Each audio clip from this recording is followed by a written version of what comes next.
Men үйлөнгөнүмө 1 ай болду. Келинчегим кыз чыкпай калды. Мен не кылышымды билбей калдым. Үйдөгүлөрдөн уялдым. Айтыштан сөзгө калып кетемби деп. Не кылсам болот? Чоң той берди келе, уялып жатам.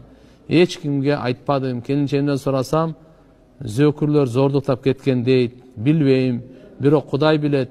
Не болгонун, аны не кылышты билбей атам.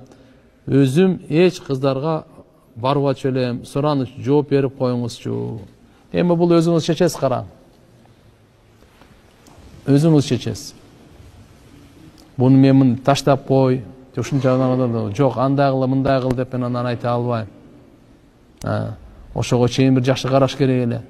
Мынандай бүгүнкү күндө динсиздиктен, имансыздыктан ушундай көп окуялар Кудай сактасын. Өтө өкүнүчтүү да, өтө өкүнүчтүү. Өтө өкүнүчтүү. Мүмкүн эми бир дача мындай дейсиң да.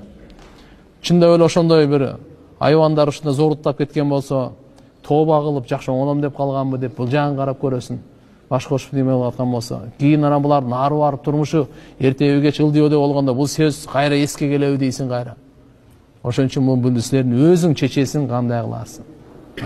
Сен эгерде өзүң такыба болсоң, иманды болсоң, мен айтар элем анда жашабай эле кой.